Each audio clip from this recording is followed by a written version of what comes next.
സഹൃദയരെ, Saint Thomas Syro Malabar Hosur ഇടവകയിലെ എളിയ കലാകാരന്മാർ നിങ്ങൾക്ക് മുമ്പിൽ അഭിമാനപൂർവ്വം കാഴ്ചവെക്കുന്നു ജീവിതം സാക്ഷി എന്ന ലഘുനാടകം. തലമുറകൾക്ക് മുമ്പ് ജീവിച്ച് ക്രിസ്തുവിന് വേണ്ടി ജീവൻ ത്യാഗം ചെയ്ത ക്രിസ്തുഭക്തനായ വിശുദ്ധ ദൈവസഹായം പിള്ളയുടെ ജീവിതകഥാസ്പദമാക്കിയുള്ള ഒരു രംഗാവിഷ്കരണം. ഏവരുടെയും അനുഗ്രഹാശംസകളോടെ ഞങ്ങൾ ആരംഭിക്കുന്നു ജീവിതം സാക്ഷി.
പ്രിയരെ, സവർണർ മതം മാറുന്നത് നിയമവിരുദ്ധമായിരുന്ന തിരുവിതാംകൂറിൽ രാജകോപത്തെ അവഗണിച്ചുകൊണ്ട് ക്രിസ്തുവിന് വേണ്ടി ധീര രക്തസാക്ഷിത്വം വരിച്ച ദേവസഹായം പിള്ളയുടെ ചരിത്രം ഒരു എഴുത്താണിയിലൂടെ എഴുതിത്തീരേണ്ടതല്ല. മറിച്ച് ക്രിസ്തുനാഥനെ സ്നേഹിക്കുന്ന, അവന്റെ വഴിയിലൂടെ ചരിക്കുന്ന നാം ഓരോരുത്തരും ദേവസഹായം പിള്ളയുടെ ജീവിതയാത്ര നമ്മുടെ ജീവിതത്തിൽ മാതൃകയാക്കേണ്ടത് തന്നെയാണ്. സകല സൗഭാഗ്യങ്ങളും ത്യജിച്ചുകൊണ്ട് ഒരു അക്രൈസ്തവനായ ദേവസഹായം പിള്ള യേശുനാഥനെ അനുഗമിച്ചു. തനിക്ക് ലഭിച്ച ജ്ഞാനവും വിശ്വാസവും മറ്റുള്ളവർക്ക് ലഭിക്കാതെ പോവരുതേ എന്ന അദ്ദേഹത്തിന്റെ ആത്മദാഹം കത്തിജ്വലിച്ചപ്പോൾ വിശുദ്ധ പൗലോസിനെ പോലെ ശേഷിച്ച ജീവിതം ക്രിസ്തുവിനെ പ്രഘോഷിക്കുവാനായി ഇറങ്ങിത്തിരിച്ചു. ആ യാത്രയിൽ പലരും ക്രിസ്തുവിനെ അറിയാനിടയായി. അവർ ജ്ഞാനസ്നാനവും സ്വീകരിച്ചു. അന്ന് അന്ധവിശ്വാസത്തിൽ ആറാടിയിരുന്ന തിരുവിതാംകൂർ ദേവസഹായം പിള്ളയ്ക്ക് കാഴ്ചവെച്ച നിന്ദനങ്ങളും പരിഹാസങ്ങളും ചാട്ടവാറടിയും ജയിൽവാസവും എല്ലാം സന്തോഷത്തോടെ അദ്ദേഹം ഏറ്റുവാങ്ങി. എല്ലാറ്റിനുമൊടുവിൽ സർവശക്തന്റെ സ്വർഗീയ പൂങ്കാവനത്തിലേക്ക് ആ പുണ്യാത്മാവ് യാത്രയായി.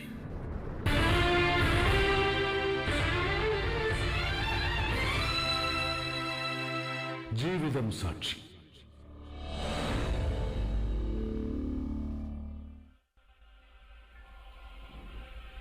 നീർച്ചാൽ തേടുന്ന മാൻപേടയെ പോലെ ദൈവമേ, എന്റെ ഹൃദയം അങ്ങയെ തേടുന്നു. എന്റെ ഹൃദയം ദൈവത്തിനായി ദാഹിക്കുന്നു, ജീവിക്കുന്ന ദൈവത്തിന് വേണ്ടി തന്നെ. എപ്പോഴാണ് എനിക്ക് ദൈവസന്നിധിയിലെത്തി അവിടുത്തെ കാണാൻ കഴിയുക എന്നുദ്ഘോഷിച്ച സങ്കീർത്തകനെ പോലെ എപ്പോഴും ദൈവസന്നിധിയിൽ അണയാൻ തീവ്രമായ പ്രാർത്ഥനയോടെ കാത്തിരുന്ന വ്യക്തിയാണ് ദേവസഹായം പിള്ള. പത്മനാഭപുരത്തിനടുത്തുള്ള നട്ടാലം എന്ന ഗ്രാമത്തിൽ മരുതക്കുളങ്ങര എന്ന പ്രശസ്തമായ നായർ കുടുംബത്തിൽ 1712 ദേവസഹായം പിള്ള ജനിച്ചു. ജ്ഞാനസ്നാനത്തിന് മുൻപ് ഇദ്ദേഹത്തിന്റെ പേര് നീലകണ്ഠപിള്ള എന്നായിരുന്നു. സംസ്കൃതം, തമിഴ്, മലയാളം എന്നീ ഭാഷകളിലും തർക്കം, വേദാന്തം, വ്യാകരണം തുടങ്ങിയ വിഷയങ്ങളിലും ആയുധവിദ്യയിലും സമർത്ഥനായിരുന്നു യുവാവായ നീലകണ്ഠപിള്ള. വീട്ടിലെയും നാട്ടിലെയും കണ്ണിലുണ്ണി, കരുണാമയൻ. ആ മരുതക്കുളങ്ങര തറവാട്ടിലേക്ക്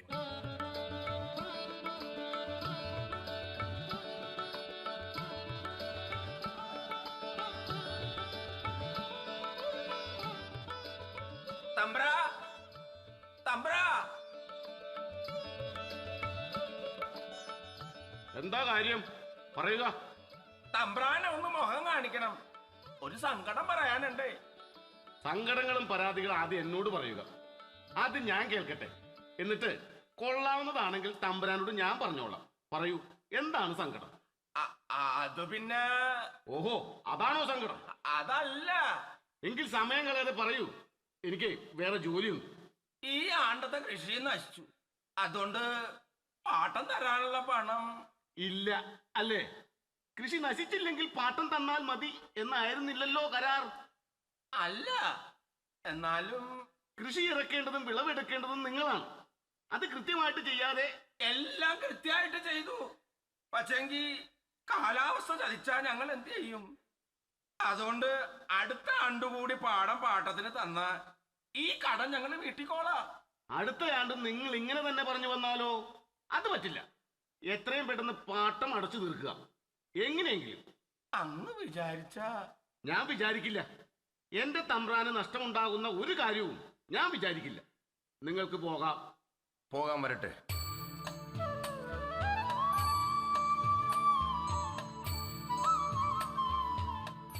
നീലാണ്ട തമ്പ്ര ഞങ്ങളെ സഹായിക്കണം. കൃഷി മോശമായി. ഒരു തവണ കൂടി പാടം വിട്ടു തന്നാൽ ഞങ്ങൾ എങ്ങനെയും പാട്ടം കൃത്യമായി തന്നോളാം.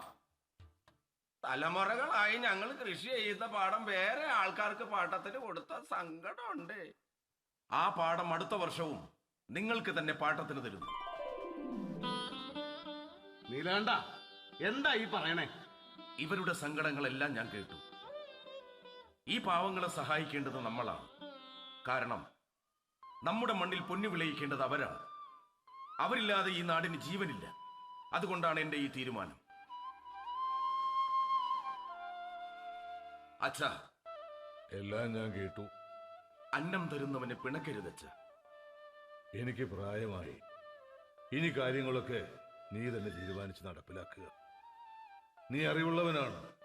നിന്റെ തീരുമാനങ്ങളൊന്നും തെറ്റാവില്ലെന്ന് ഈ അച്ഛന് ഉറപ്പുണ്ട്. സന്തോഷമായല്ലോ. ചെന്ന് അടുത്ത കൃഷിക്കുള്ള ഒരുക്കങ്ങൾ കൂട്ട്. ഞങ്ങൾ കൊണ്ടുവന്ന ഈ കാണിക്ക നെല്ല് സ്വീകരിച്ചാലും ഒന്നും വേണ്ട. കൂരയിൽ നെല്ല് തീരെയില്ലെന്ന് എനിക്കറിയാം. ഇവിടത്തെ പത്തായങ്ങൾ എന്നും നിറഞ്ഞിരിക്കുന്നു. എന്നാലും ശരി, ആ ചാക്കഴിക്കൂ.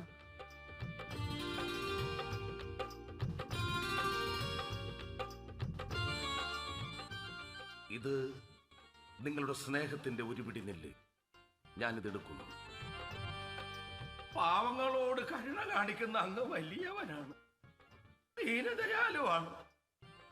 ദൈവതുണ എപ്പോഴും അങ്ങയുടെ കൂടെ ഉണ്ടാകും. ഞങ്ങൾ ഇറങ്ങുന്നു തമ്പുരാക്കന്മാരെ.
ആ ജോത്സ്യൻ വന്നിരുന്നു.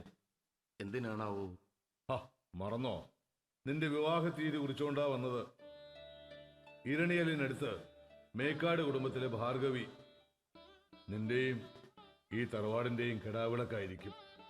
ആ, ചിങ്ങം 14 നല്ലൊരു മുഹൂർത്തമുണ്ടത്രേ. അപ്പോ അടുത്ത ദിവസം നിശ്ചയം. അവർക്കും സൗകര്യമെങ്കിൽ ചിങ്ങം 14 തന്നെ കല്യാണം. എന്താ? ആയിക്കോട്ടെ.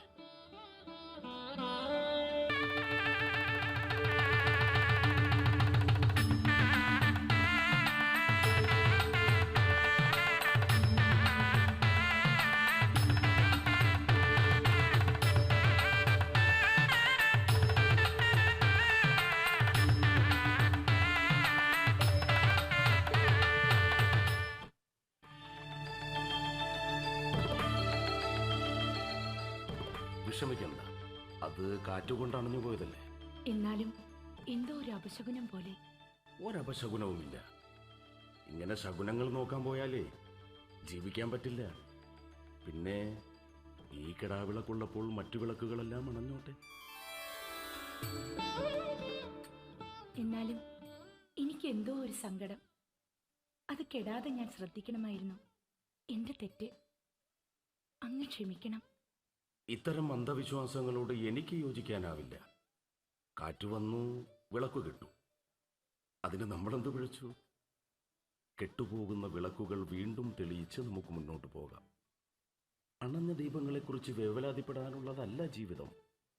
കെടാവിളക്കുകൾ ശേഷിപ്പിക്കുകയാണ് വേണ്ടത്. അതിന് പ്രതിബന്ധങ്ങളെ ധൈര്യസമേതം നേരിടാനുള്ള മനക്കരുത്ത് നമുക്കുണ്ടാകണം. അത്തരമൊരു ചിന്തയിലൂടെ നമുക്ക് ഈ ജീവിതം ആരംഭിക്കാം. തന്റെ കുടുംബത്തിലെ ആചാരങ്ങളെല്ലാം ഭക്തിയോടെ നിറവേറ്റി നീലകണ്ഠൻ. ദേവീദേവന്മാരെ പ്രീതിപ്പെടുത്തുന്നതിനുള്ള പൂജാവിധികളെല്ലാം ഭക്തിയോടെ ഇദ്ദേഹം ചെയ്തു പോന്നു. ഈ കാലത്ത് തിരുവിതാംകൂർ ഭരിച്ചിരുന്നത് പ്രസിദ്ധനായ മാർത്താണ്ഡവർമ്മ മഹാരാജാവായിരുന്നു.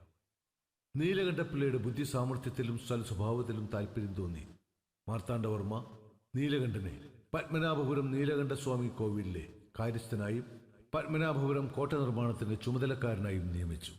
1741 ഡച്ചുകാരുമായുള്ള യുദ്ധത്തിൽ തടവുകാരനായി പിടിക്കപ്പെട്ട് പിന്നീട് മാർത്താണ്ഡവർമ്മ തന്റെ സൈന്യങ്ങളുടെ അധിപനായി നിയമിച്ച യുസേഡിയൂസ് ബെനഡിക്ട് ഡിലനായുമായുള്ള നിരന്തര സമ്പർക്കത്തിന് നീലകണ്ഠന്റെ പുതിയ ജോലി കാരണമായി. ഡിലനായി തികഞ്ഞ കത്തോലിക്ക വിശ്വാസിയായിരുന്നു. പത്മനാഭപുരത്തിനടുത്തുള്ള ഉദയഗിരിയിലെ ഡിലനായിയുടെ വസതിയിൽ നിത്യസന്ദർശകനായിരുന്നു നീലകണ്ഠൻ. എന്തും പരസ്പരം തുറന്നു പറയുന്ന ഉറ്റ ചങ്ങാതിമാർ.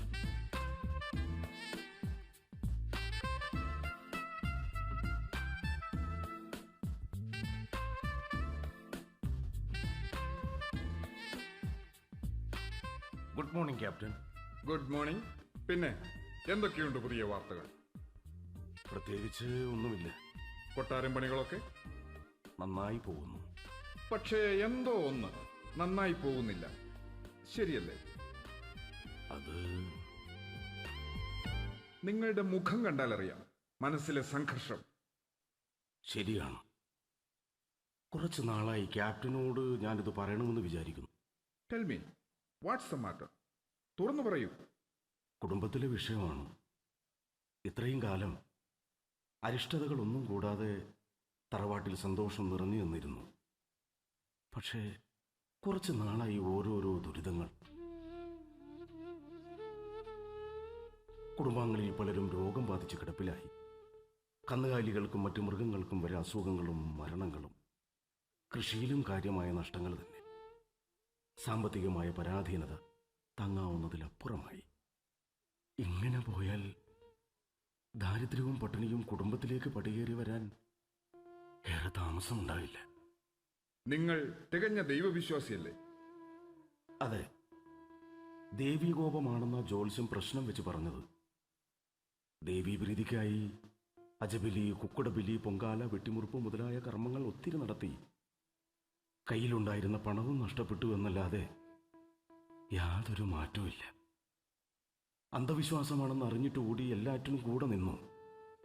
ഇപ്പോൾ ഇതാ നഷ്ടങ്ങളുടെ നടുവിൽ ഞാൻ.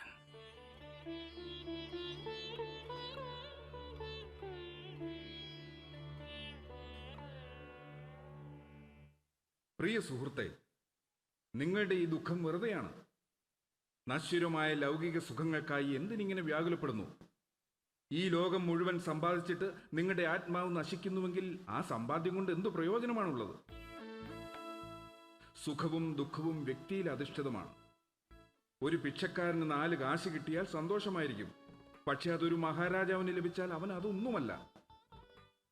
ഒരു മഹാരാജ്യം കീഴ്പ്പെടുത്തിയാലേ അദ്ദേഹത്തിന് സന്തോഷമുണ്ടാവും. മറ്റൊന്ന്, സുഖത്തിന്റെ അങ്ങേയറ്റത്തെ അവസ്ഥ ദുഃഖമാകുകയാണ് പതിവ്. ഒരു സന്യാസി ധനമെന്ന് കേൾക്കുമ്പോഴും ഒരു ഗൃഹനാഥൻ ദാരിദ്ര്യമെന്ന് കേൾക്കുമ്പോഴും ഭയപ്പെടുന്നു. യഥാർത്ഥമായ സുഖം ആത്മാവാണ് അനുഭവിക്കേണ്ടത്. അങ്ങ് പറഞ്ഞു വരുന്നത് നാം പ്രയത്നിക്കേണ്ടത് ആത്മാവിന്റെ വിശുദ്ധിക്ക് വേണ്ടി മാത്രമാണെന്നാണോ? സമ്പത്തിന് വേണ്ടി നമ്മൾ കഷ്ടപ്പെടുന്നത് വ്യർത്ഥമാണെന്നാണോ? അതെ, സത്തും ചിത്തും ആനന്ദവും ചേർന്ന സച്ചിദാനന്ദ സ്വരൂപമാണ് ദൈവം. ആ ദൈവപ്രീതിക്കായി നാം പ്രയത്നിക്കുമ്പോൾ നമ്മൾ നന്മയുള്ളവരായി, വിശുദ്ധിയുള്ളവരായി തീരുന്നു. ആരെയും സ്നേഹിക്കാനും ആരാലും സ്നേഹിക്കപ്പെടാനും നമുക്കാവും. പക്ഷേ ഞാനൊരു സാധാരണ മനുഷ്യൻ, കുടുംബ ബന്ധങ്ങളും ബന്ധനങ്ങളും ബാധ്യതയും പേറുന്ന ഒരു സാധാരണ മനുഷ്യൻ. താങ്കൾ പറയുന്നത് പോലെ നഷ്ടബോധമില്ലാതെ ആത്മശുദ്ധിക്കായി പ്രവർത്തിക്കാൻ എനിക്കാവുമോ? ആവും, തീർച്ചയായും. ശ്രമിച്ചാൽ നിങ്ങൾക്കതാകാൻ കഴിയും.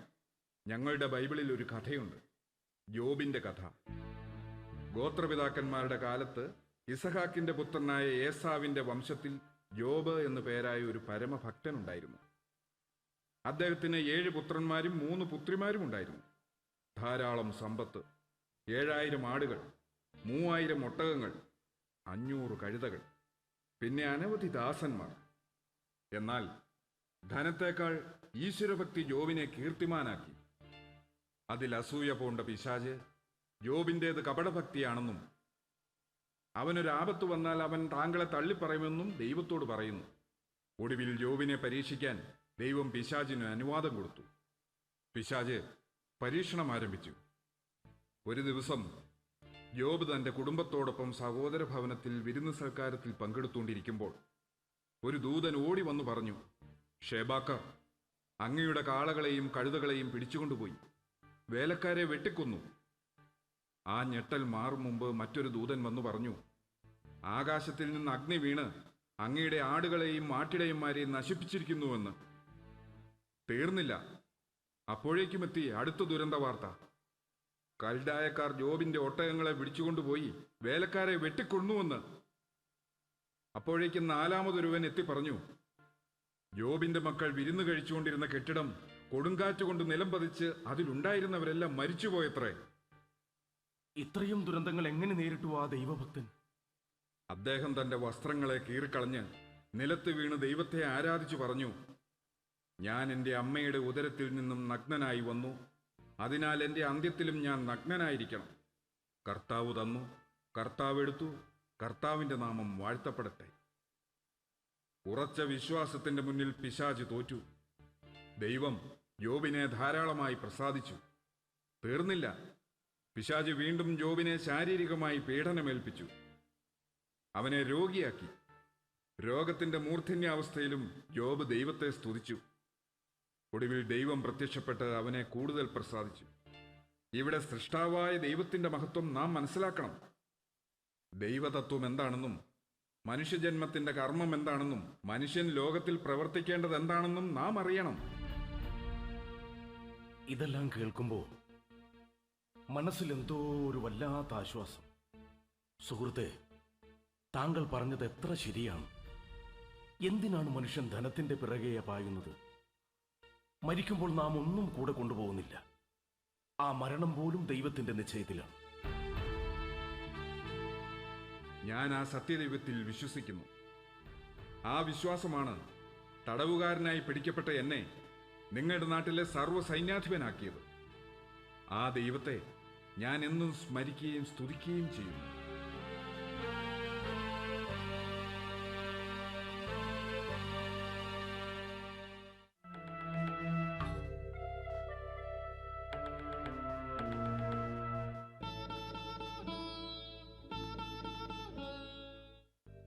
അങ്ങെന്താണ് കുറെ നേരമായി വല്ലാത്ത ചിന്തയിലാണല്ലോ?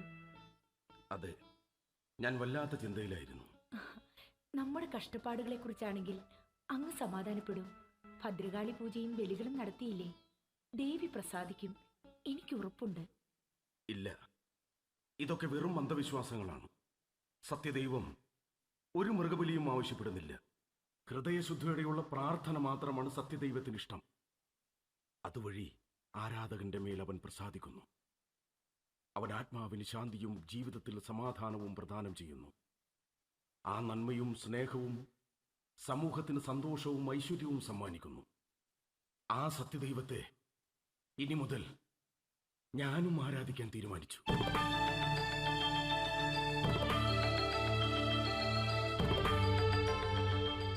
അങ്ങ് എന്തൊക്കെയാണ് ഈ പറയുന്നത്? സത്യദൈവമോ? അതേ, ക്രിസ്തുദേവനെ.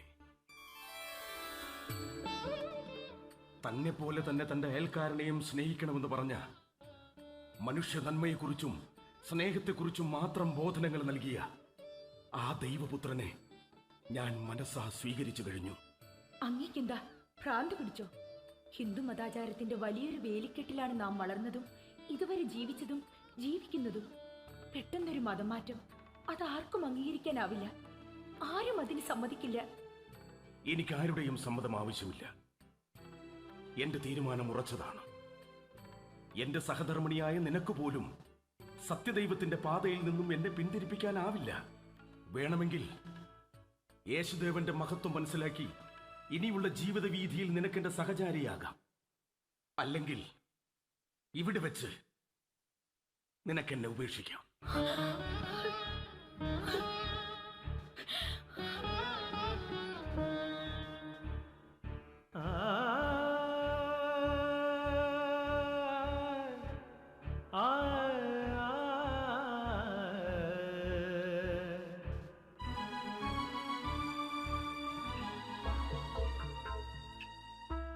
ഞാൻ തീരുമാനിച്ചു കഴിഞ്ഞു. ക്യാപ്റ്റൻ, സത്യദൈവത്തിന്റെ പാത സ്വീകരിക്കാൻ ഞാൻ മനസ്സാ തീരുമാനിച്ചു. എന്റെ ചിന്താഗതികളെ മാറ്റിമറിച്ച, ഇരുളറഞ്ഞ എന്റെ ജീവിത വഴിയിൽ വിജ്ഞാനത്തിന്റെ മാർഗദീപം തെളിയിച്ച ക്രിസ്തുദേവന്റെ വചനങ്ങളെ പാലിക്കാനും ആ സ്നേഹഗായകന്റെ പിൻഗാമിയാകാനും ഞാൻ ആഗ്രഹിക്കുന്നു. അതിന് ഞാൻ എന്താണ് ക്യാപ്റ്റൻ ചെയ്യേണ്ടത്? സുഹൃത്തെ, നിങ്ങൾക്ക് അതത്ര എളുപ്പമാവുമെന്ന് ഞാൻ വിചാരിക്കുന്നില്ല. കാരണം ഹൈന്ദവാചാരത്തിന്റെ ചട്ടക്കൂട് പൊളിച്ചു പുറത്തു വരിക നിസ്സാര കാര്യമല്ല. വിഗ്രഹാരാധനയും അന്ധവിശ്വാസവും മുറുകെ പിടിച്ചിരിക്കുന്ന ഹിന്ദുമത മേധാവികൾ നിങ്ങൾക്കെതിരെ തിരിയും. മാത്രമല്ല, സവർണരുടെ മതപരിവർത്തനം തിരുവിതാംകൂറിലെ നിലവിലുള്ള നിയമത്തിന് വിരുദ്ധവുമാണ്. ഒരു കൊട്ടാര ഉദ്യോഗസ്ഥനായ താങ്കൾ ഒരു രാജ്യദ്രോഹ കുറ്റത്തിന് ശിക്ഷിക്കപ്പെടുന്നത്... അതിനെക്കുറിച്ചൊന്നും ഞാനിപ്പോൾ ആകുലപ്പെടുന്നില്ല. ക്യാപ്റ്റൻ, സത്യദൈവത്തിന്റെ പാതയിലുള്ള പീഡനങ്ങളെല്ലാം ഞാൻ സന്തോഷത്തോടെ സ്വീകരിക്കും. ഓക്കെ, എനിക്ക് ബോധ്യമായി നിങ്ങളുടെ മനസ്സ്. ദൈവത്താൽ സൃഷ്ടിക്കപ്പെട്ടിട്ടുള്ള മനുഷ്യർക്ക് സംഖ്യയില്ല. എന്നാൽ വിളിക്കപ്പെട്ടവർ അനേകവും തിരഞ്ഞെടുക്കപ്പെട്ടവർ ചുരുക്കവുമാണ്. അങ്ങനെ തിരഞ്ഞെടുക്കപ്പെട്ടവനാണ് താങ്കളെന്ന് ഞാൻ കരുതുന്നു. ആദ്യം നിങ്ങൾ ജ്ഞാനസ്നാനപ്പെടണം. അതിനായി വടക്കൻകുളം ഇടവക ഭരിക്കുന്ന ബഹുമാനപ്പെട്ട വികാരി ഫാദർ ബുട്ടാരിക്ക് ഞാനൊരു കത്ത് തരാം.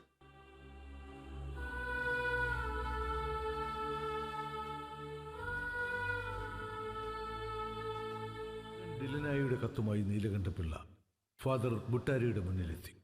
പിള്ളയുടെ ജീവിത സാഹചര്യവും ഹിന്ദുമതത്തിന്റെ ശക്തമായ നിലപാടുകളും ഉദ്യോഗ വലിപ്പവും മനസ്സിലാക്കിയപ്പോൾ ഫാദറിന് നീലകണ്ഠനെ സ്നാനപ്പെടുത്തുന്നതിൽ അല്പം മടി തോന്നി.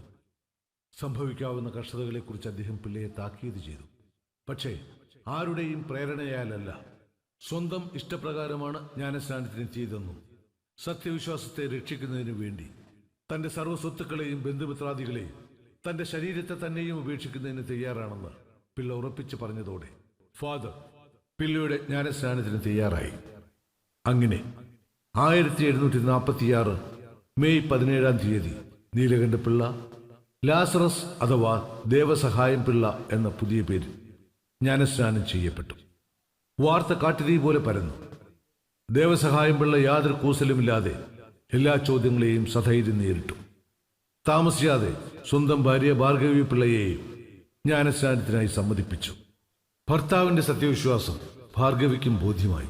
പക്ഷേ സ്വന്തം വീട്ടുകാർക്കെന്ന പോലെ ഭാർഗവിയുടെ വീട്ടുകാർക്കും ഇതൊട്ടും തന്നെ ഉൾക്കൊള്ളാനായില്ല. അവരുടെ അമ്മ കലിതുള്ളി ഭാർഗവിയുടെ അടുക്കിലെത്തി.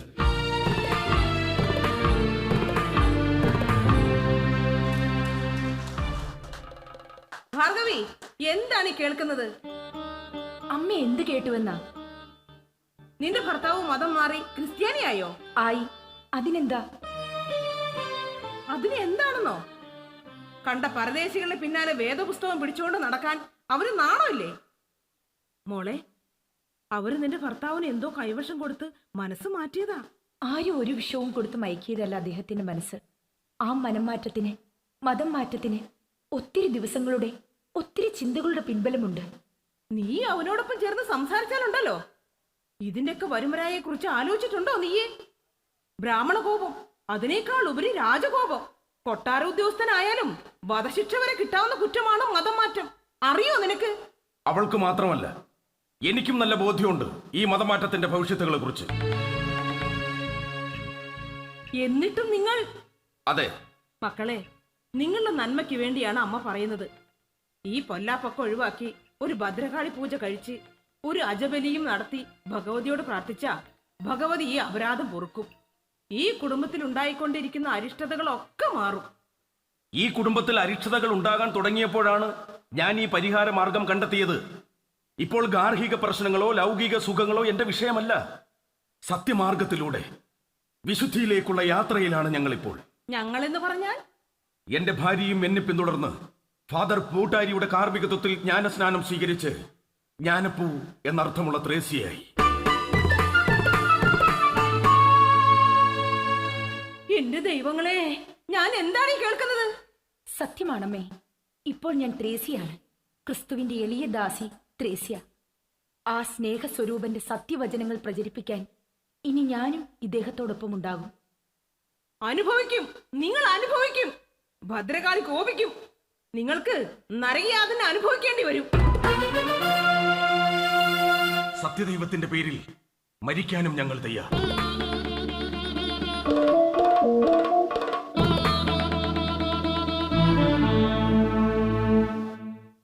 മരുതക്കുളങ്ങര കുടുംബത്തിലെ ദുരിതങ്ങൾക്കെല്ലാം കാരണം ഭദ്രകാളി കോപമെന്ന് വിധിയെഴുതി ബ്രാഹ്മണർ ഭദ്രകാളി കോവിലിൽ ബിംബപ്രതിഷ്ഠ നടത്താൻ തീരുമാനിച്ചു. പക്ഷേ മതം നിന്ന് നടത്തിയ ദേവസഹായം പിള്ളയെ മാത്രം ചടങ്ങിന് ക്ഷണിച്ചില്ല.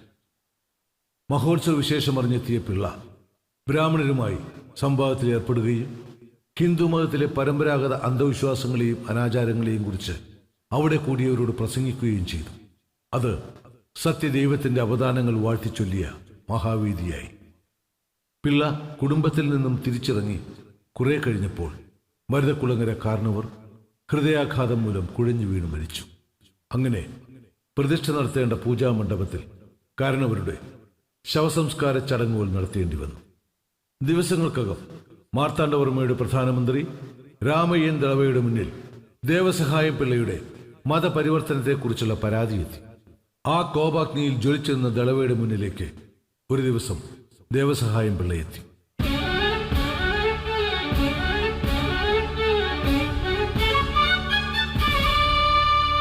ബഹുമാന്യനായ മന്ത്രി പൊങ്കവന് വന്ദനം.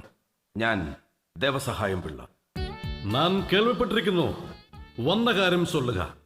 ബഹുമാനപ്പെട്ട ഫാദർ ബുട്ടാരി വടക്കുംകുളത്തൊരു പുതിയ പള്ളി പണിയാൻ ആഗ്രഹിക്കുന്നു. അതിനു വേണ്ടുന്ന അനുവാദം അവിടുന്ന് തന്നാൽ കരുണാമയനായ ദൈവം അങ്ങയോട് കൃപയുള്ളവനായിരിക്കും. നിന്റെ പുതിയ ദൈവത്തിന്റെ കൃപ എനിക്ക് വേണ്ട. അവിടുന്ന് ശബ്ദിച്ചു പോകരുത് നീലകണ്ഠ. നീ ബ്രാഹ്മണരെയും ദേവന്മാരെയും നിന്ദിച്ചുവല്ലേ ദ്രോഹി. പൊന്നുതമ്പ്രാന്റെ അന്നം തിന്ന് ആ കൈക്ക് തന്നെ കടിച്ചു. ദേവസ്വന്മാരായ ബ്രാഹ്മണരോട് നീ അനാദരവ് കാട്ടി ആക്ഷേപിച്ചു. നിന്നെ അധപ്പതിപ്പിച്ചത് ആരാണെന്ന് നമുക്കറിയാം. അവർക്ക് വേണ്ടി ശുപാർശയുമായി എന്റെ മുന്നിൽ വരാൻ നിനക്കെങ്ങനെ ധൈര്യമുണ്ടായി? നമ്മുടെ ദേവന്മാരെ ആക്ഷേപിച്ച് നിന്റെ നാവടക്കി നിർത്തി നിന്നെയൊക്കെ നാം കഴുമരത്തിൽ കേട്ടുന്നുണ്ട്. എങ്കിൽ എന്തിനു മടിക്കുന്നു? സത്യവേദം പിന്തുടരുന്നവരെ കൊല്ലാനാണ് തീരുമാനമെങ്കിൽ ഇതാ ആദ്യം എന്നെ തന്നെ കൊന്നോളൂ. സത്യദൈവത്തിന് വേണ്ടി ഞാൻ അതിനും തയ്യാർ.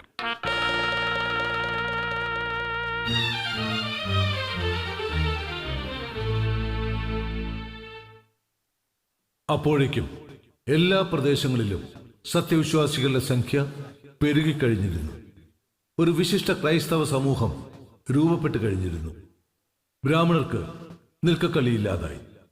അവർ രാജസന്നിധിയിലെത്തി.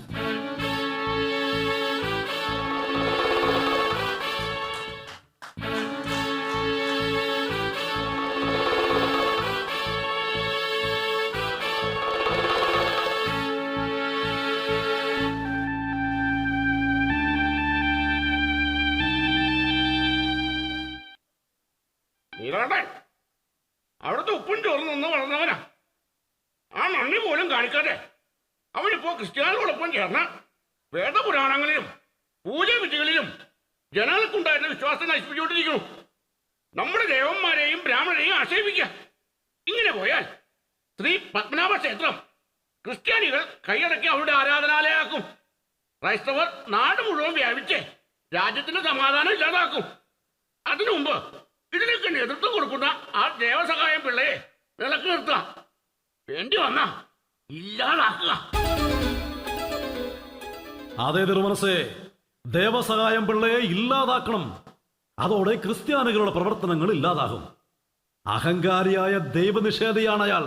ഹൈന്ദവനെ ആക്ഷേപിച്ച് ക്രിസ്തുവചനം പാടിപ്പുകഴ്ത്തുന്ന അവന്റെ നാവ് നിശബ്ദമാക്കണം.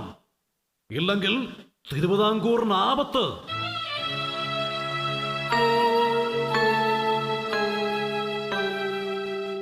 കുലദ്രോഹിയായ നീലകണ്ഠപിള്ളയെ രാജ്യദ്രോഹ കുറ്റം ചുമത്തി കയ്യാമം വെച്ച് എത്രയും പെട്ടെന്ന് നമ്മുടെ മുന്നിൽ ഹാജരാക്കുക.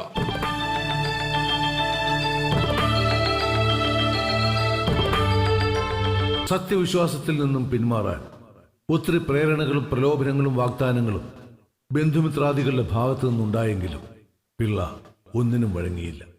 അങ്ങനെ കൈയും കാലും ചങ്ങലയാൽ ബന്ധിക്കപ്പെട്ട് അദ്ദേഹം ക്രൂരമായി മർദ്ദിക്കപ്പെട്ട് കാരാഗൃഹത്തിൽ അടയ്ക്കപ്പെട്ടു.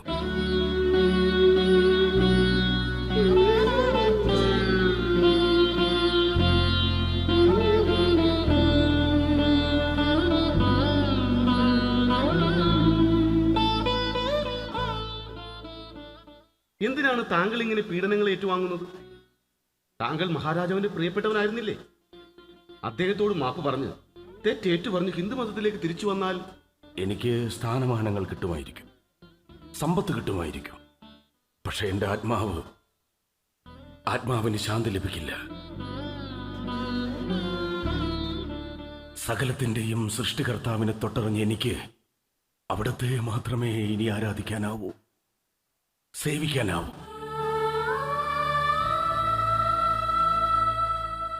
നാഥന്റെ പാതയെ പിന്തുടരാൻ ഏതു പീഡനം സഹിക്കാനും മരിക്കാനും വരെ ഞാൻ സന്നദ്ധനാണ്. എങ്കിൽ നിന്റെ മരണത്തിന്റെ സമയം അടുത്തു കഴിഞ്ഞു നീലകണ്ഠ. അങ്ങനെ തീരുമാനിക്കേണ്ടി വന്നതിന് കാരണം നീ തന്നെയാണ്. എത്രയോ ആളുകൾ എത്രയോ തവണ നിന്നെ ഉപദേശിച്ചു. പക്ഷെ നിന്റെ പുതിയ വിശ്വാസം, അതിൽ നീ അള്ളിപ്പിടിക്കുന്നു. ഒരു പുനർചിന്തയ്ക്ക് നീ തയ്യാറാവുന്നില്ല. ഈ കാരാഗ്രഹം പോലും നീ ക്രിസ്തുവിന്റെ ആരാധനാലയമാക്കി. അതിനാൽ നാം ഇങ്ങനെ തീരുമാനിച്ചു കൽപ്പിക്കുന്നു: ക്രിസ്തുമതം സ്വീകരിച്ചവർക്കും സ്വീകരിക്കാൻ ഒരുങ്ങുന്നവർക്കും ഒരു പാഠമാകാൻ നീലകണ്ഠനെ എരിക്കിൻ പൂമാലയിട്ട് തെരുവ് നീളം നടത്തി അപമാനിച്ച് കാട്ടിൽ കൊണ്ടുചെന്ന് ശിരസ് ഛേദിച്ചു കളയുക.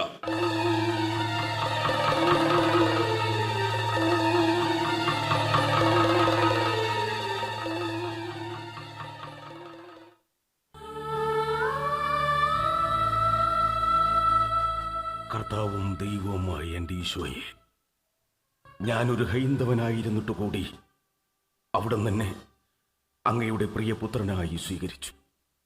ഇപ്പോൾ ഞാൻ നേരിട്ടുകൊണ്ടിരിക്കുന്ന ഈ വേദനകളും പീഡനങ്ങളും അവിടുത്തെ പീഡാനുഭവങ്ങളെയും കുരിശുമരണത്തെയും തട്ടിച്ചു നോക്കുമ്പോൾ തുലോം തുച്ഛം. എല്ലാം സഹിക്കാനുള്ള ശക്തിയും അങ്ങയുടെ നാമത്തിൽ ഒരു രക്തസാക്ഷിയായി മരിക്കാനും വേണ്ടുന്ന അനുഗ്രഹം നൽകണമേ.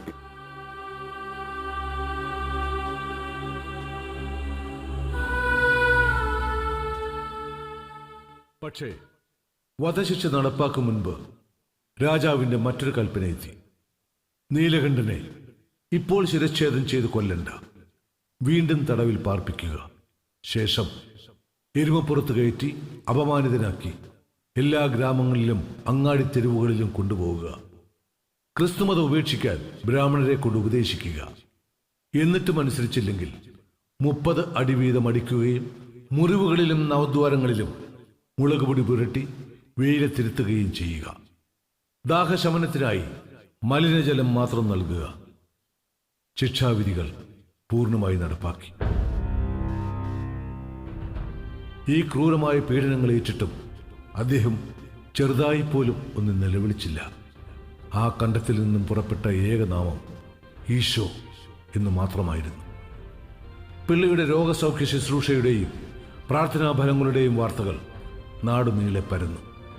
ആളുകൾ ദേവസഹായം പിള്ളയുടെ സന്ദർശന സമയത്തിനായി കൂട്ടം കൂട്ടമായി വന്നു തുടങ്ങി. ക്രിസ്തുമതത്തിലേക്ക് വിശ്വാസികളുടെ പ്രവാഹം ആരംഭിച്ചു. വീണ്ടും 3 വർഷത്തെ കഠിന തടവ്.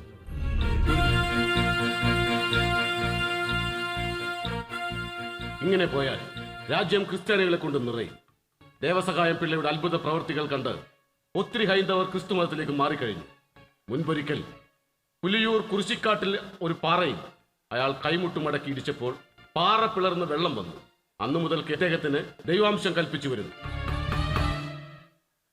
ക്രിസ്തുവിന്റെ പേരിൽ ഇയാൾ അത്ഭുതങ്ങൾ കാണിച്ച ആളുകളെ ആകർഷിക്കുന്നു. ഇത് തടഞ്ഞില്ലെങ്കിൽ രാജ്യത്തിനാപത്ത്. അവനേറ്റ പീഡനങ്ങളൊന്നും അവന്റെ അനുയായികൾ ഭയത്തിന് ഒരു അംശം പോലും ഉണ്ടാക്കിയില്ല. ഇനി വേണ്ടത് കടുത്ത ശിക്ഷ തന്നെയാണ്. അതെ, അവൻ ഇല്ലാതായാലേ ഈ ക്രിസ്ത്യാനികൾ ഒരു പാഠം പഠിക്കൂ. മതം മാറ്റത്തിനുള്ള ശിക്ഷ എന്താണെന്ന് അവരറിയണം. ദളവ വളരെ രഹസ്യമായി പിള്ളയെ കാറ്റാടിമലയിൽ കൊണ്ടുപോയി വെടിവെച്ചു കൊല്ലുക.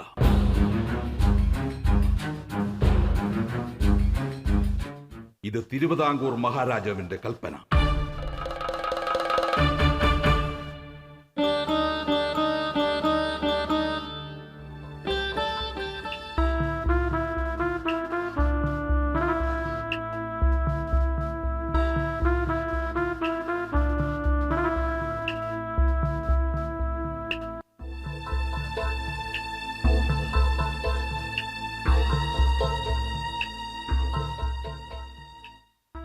അല്പം വിശ്രമിച്ചിട്ട് പോകുക. അല്ലേ? നിങ്ങൾക്ക് ക്ഷീണം കാണും. ഇത്രയും നടന്നതല്ലേ? ഞങ്ങൾക്ക് അങ്ങനെ ക്ഷീണമൊന്നുമില്ല. എത്രയും പെട്ടെന്ന് കാറ്റാടി മലയിൽ എത്തണം.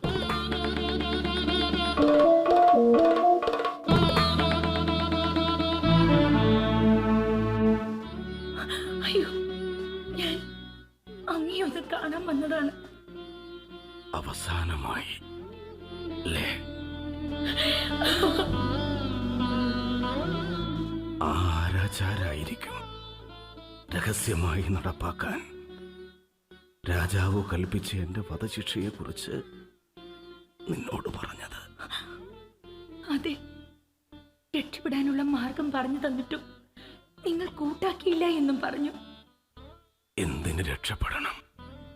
എന്റെ പ്രാർത്ഥനയിലൂടെ സന്താന ഭാഗ്യമുണ്ടായതിന്റെ നന്ദി ആരാച്ചാർ എന്നോട് കാണിച്ചു. അത്രേ ഉള്ളൂ. എന്നാലും കരയരുത്. ദൈവം തന്ന ജീവിതം അദ്ദേഹം തിരിച്ചു ചോദിക്കുമ്പോൾ നമ്മൾ കൊടുക്കാൻ ബാധ്യസ്ഥരാണ്. പിന്നെ ദൈവത്തിന് ഇഷ്ടമുള്ളവരെ അവൻ നേരത്തെ വിളിക്കുന്നു. എന്നെ ദൈവം അധികമായി ഇഷ്ടപ്പെട്ടു കാണും. അതാ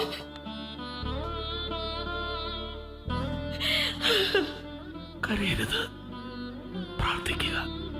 എനിക്ക് വേണ്ടിയല്ല, ഈ ലോകത്തിന് വേണ്ടി, ലോക നന്മയ്ക്ക് വേണ്ടി.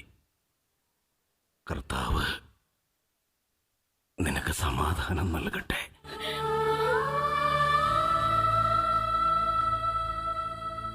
പോകാൻ സമയമായി. എല്ലാം പൂർത്തിയാക്കി ഞാൻ മടങ്ങും.